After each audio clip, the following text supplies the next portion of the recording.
আসসালামু আলাইকুম friends, welcome to my channel. দেখুন তো এই শাকটা চিনতে পারেন কি না? হ্যাঁ, এটা ঠিক চিনেছেন, এটা হচ্ছে নোটের শাক। আজকে আমি বানাবো নোটের শাকের রেসিপি। খেতে দুর্দান্ত, গরম গরম ভাতের সাথে জাস্ট জমে যাবে। তো এই নোটের শাকগুলো আমি বেছে নিয়েছি, আর এবার আমি করব কি, এগুলোকে 10 থেকে 15 মিনিট জলের মধ্যে ডুবিয়ে রাখবো। সেজন্য বেশি পরিমাণে জল নিয়েছি একটু বড় পাত্রে, আর এবার আমি নোটের শাকগুলোকে ডুবিয়ে দিচ্ছি। তো সমস্ত নোটের শাকগুলোকে খুব ভালো করে ডুবিয়ে দিলাম, আর এটা 15 মিনিট এখন থাক, ভেজানো থাকুক, তারপর আমি এটাকে ধোবো। তো বেশ 15 মিনিট পর আমি এটাকে নিয়ে চলে এসেছি সিঙ্কে। এই তো জল ভর্তি করে দিলাম, আর এবার আমি শাকগুলোকে খুব ভালো করে উল্টিয়ে পাল্টিয়ে ধোবো।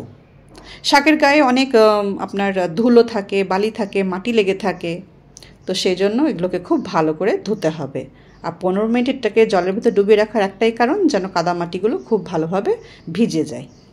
এই তো এইভাবে খাংলি খাংলি আমি ধোবো জলের মধ্যে, যেন সমস্ত ধুলোবালিগুলো নেমে যায় জলের সাথে, আর শাকগুলো যেন খুব ভালোভাবে একদম পরিষ্কার হয়ে যায়।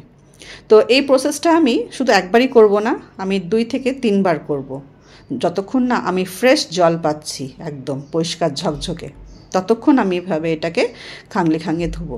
তো প্রথমবার জল পাল্টালাম, আবার বাসনটাকেও ধুয়ে নিলাম, তারপর আমি জল ভরতে লেগেছি, তারপর আবার শাকগুলোকে ডুবিয়ে দিলাম, দিয়ে এবার আবারও আমি এটাকে ভর্তি করে নেব জলে, তারপরে প্রচুর জল দিয়ে এটাকে খুব ভালো করে খাংলিয়ে ধুয়ে নেব। শাককে কখনোই কেটে ধুতে নেই, এটাতে শাকের পুষ্টিগুণটাও চলে যায়, আবার ওর ভিতরে কাদামাটিও থেকে যায়। তো সেই জন্য প্রথমেই শাকগুলোকে ভালো করে ধুয়ে নিতে হয়, প্রথমে বেছে নিতে হয়, তারপরে ধুয়ে নিতে হয়। আর অবশ্যই 10 থেকে 15 মিনিট ডুবিয়ে রাখবেন জলের মধ্যে, সেটা হলে পরে খুবই ভালো হয়, কাদামাটিগুলো একদম জলের ভিতরে চলে যাবে। তো যাই হোক, আমি ভালো করে 3 বার ভালো করে জল পাল্টিয়ে ধুয়ে নিয়েছি, ধুয়ে আমি এভাবে কুচিয়ে কেটে নিয়েছি। কড়াইটার মধ্যে দিয়ে দিয়েছি, আর এর মধ্যে এবার আমি দিয়ে দেবো পরিমাণ মতো নুন। নুনটা একটু অল্পই দেবো, কম করে। আর দিয়ে দিচ্ছি একটু হলুদ। হলুদটা অপশনাল, চাইলে দিতে পারেন, না চাইলে না দিতেও পারেন, কোনো অসুবিধা নেই, হলুদ না দিলেও চলে।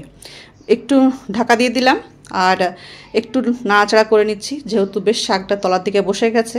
একটু নাড়াচাড়া করে দিলে সমস্ত শাকগুলো সমানভাবে সেদ্ধ হয়ে যাবে। এদিকে শাকটা সেদ্ধ হোক, আমি এদিকে ফোড়নের জন্য রেডি করে নিই। তো এখানে নিয়ে নিয়েছি 7-8টা রসুনের কোয়া, আর দিয়েছি শুকনো লঙ্কা। আপনি চাইলে পারেন এই সময় যখন শাকটা সেদ্ধ হচ্ছে, তখন আপনি চাইলে পারে একটু কাঁচা লঙ্কা সেদ্ধর সময় দিতে পারেন, এটাতে শাকটা বেশ ঝাল ঝাল হয়, খেতে ভালো লাগে। কিন্তু যেহেতু আমাদের বাড়িতে বাচ্চারা সব খাবে, শাকটাকে খাওয়াবো, তো সেই জন্য সেদ্ধর সময় আর আমি কাঁচা লঙ্কা দিচ্ছি না, শুধু শুকনো লঙ্কাই ফোড়নে দেবো। তো রসুনগুলোকে আমি এভাবে থেতো করে কেটে নিয়েছি, আর লঙ্কা দুটোকেও চিড়ে নিলাম।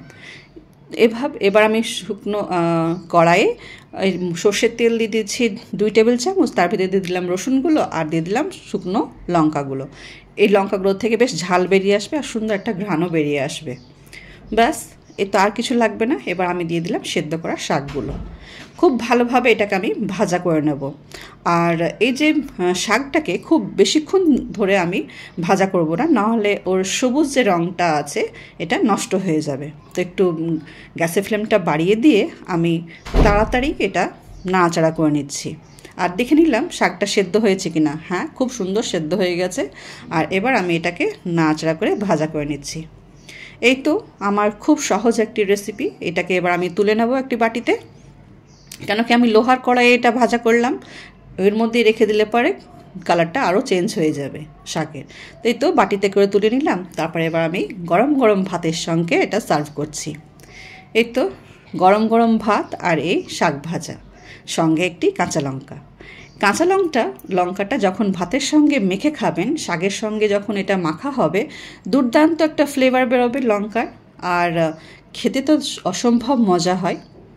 অবশ্যই ট্রাই করে দেখবেন এইভাবে শাকের সঙ্গে কাঁচা লঙ্কা মেখে খাওয়া। আমি কিন্তু সেদ্ধর সময় লঙ্কাটা খুব কমই দিই, ম্যাক্সিমামটা আমি এভাবে মেখে খাওয়াটাই পছন্দ করি।